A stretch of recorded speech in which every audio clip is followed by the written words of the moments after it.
Hi guys, it's Wednesday. That means one thing and one thing only. Some brand new missions for Walking Dead No Man's Land. Looks like this weekly challenge is based on Terminus. So let's take a look at these missions. Let's see what we're dealing with. So, get to the exit, shine a light. Okay, I'm going to be using this team because just while we're doing these previews, they're not going to be too challenging. I like to get them to the point where they are going to be a challenge as quickly as possible by doing the mission skips. I highly recommend that anybody who plays challenge does that too, because you're just going to get a lot more bonus, a lot more benefit. In this instance, I am using Maggie as the leader because of the XP boost. Taking Glenn along because that means you got a good chance to get more supplies.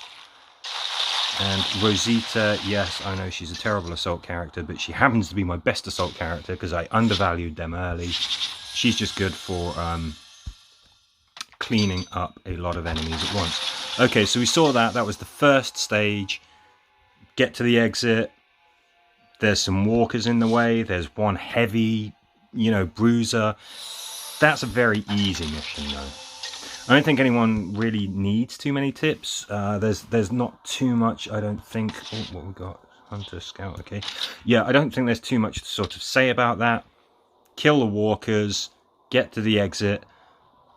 When it gets, to the more difficult sort of levels, maybe you want to think about whether or not you're using quiet weapons, because obviously there is a threat counter. But for the most part, you're going to use your more destructive characters. Just get amongst it, take them out. Okay, I thought there might be a armored one, and there is. Just going to move here. New walkers are going to appear each turn from those containers. There's no threat counter on this one, so that's pretty good. Let's do that. I mean, we can be as noisy as we want. We really can. While I'm closing the door, I can't defend myself, so we're going to have Rosita finish what she's doing down there first. Aha! Bit of a surprise. As soon as you close one of the containers, a bunch of bad guys pop up. Glenn's going to... It's so frustrating when they die or fire because you don't get any points. Anyway, you can see what we're doing. I strongly recommend taking on these doors one at a time. I mean, maybe you could rush it if you've got a bruiser.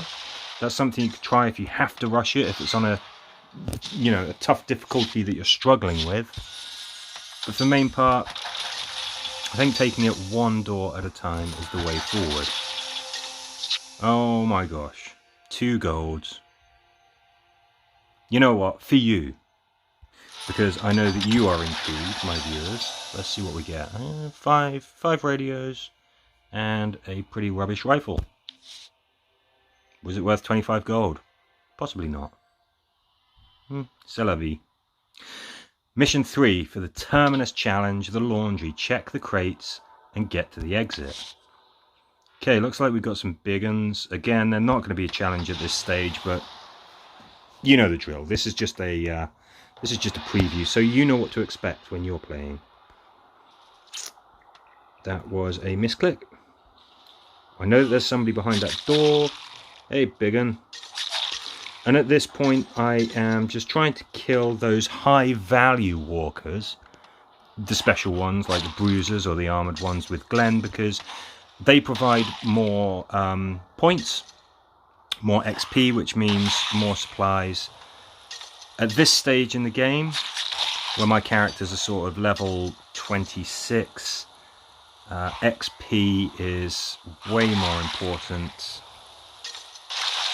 Because the supplies, they're just going to come. They just are. So I kind of, but still having Glenn there just to give us a little bit of a supply boost is a handy thing. You can see how Glenn was useful on a mission like this. he's silent, and there's a threat counter, so that's obviously a good thing. One of the things that his lucky dumpster trait does is it gives you those supplies with each kill. That's great, but the main thing is you can search a container or open a door and you still have an action left. That's great if you have terrible luck with these gold boxes. That's especially good if you have a weapon which gives you another action point after a kill, like I do on Glenn. You can find yourself just running around the map like crazy. Only way out. Doesn't look like there's any unique walkers gonna turn up. Let's see what we got. Okay, so those wriggling pile of corpses.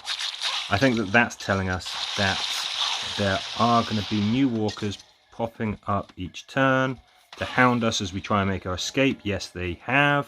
So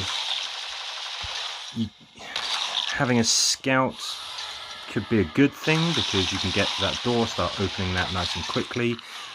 Maybe you want to make it a bruiser, because they'd be able to take a couple of hits, but the chances are that if they're getting close enough to hit whoever's opening the door, they're going to be hitting whoever is guarding it as well, so maybe not such a great idea.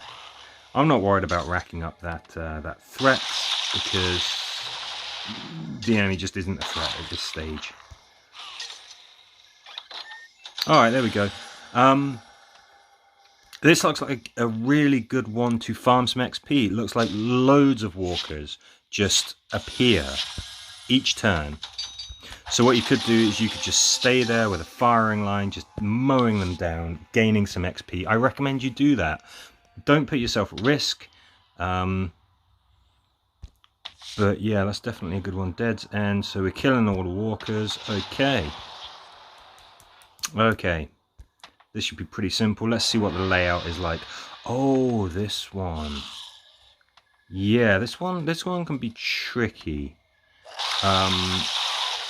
When you start reaching the point at which, you can't just easily complete these missions. Key thing is to clear yourself a space. I sort of go to one corner. It's a double-edged sword of a tactic, because it means that you can get trapped, but it also means that you can concentrate your firepower. And I find it works more times than not. The loadout that you might want to bring, well, it's tough. I think you want bona fide damage dealers for the big the big walkers, the bruiser, the armored types. You might also want a bruiser of your own to take up some damage, so that you other survivors don't have to. Don't forget to use your toolbox if you are struggling with any of these missions. Now, what's the last one? Last box before the highway. Get the loot and get out. Okay, I think this is where Glenn might be useful again. Never forget that Glenn has that skill where he can search something or close something and then still keep on moving. It comes in so handy. It doesn't sound like much, it doesn't sound like a great ability, but really is. And of course, if he's the leader, then everyone else is granted that skill. This is another great one for farming. I'm not going to do that because obviously that doesn't make for a massively exciting video. This can be tough when you get to that point where these guys are close to your maximum number level that you can easily take out. There we go, fighting that rear guard action again, and hopefully, just like I did there, you will escape unscathed to a land of glory and riches. Maybe. Anyway, thank you very much for watching, and good luck with your challenge.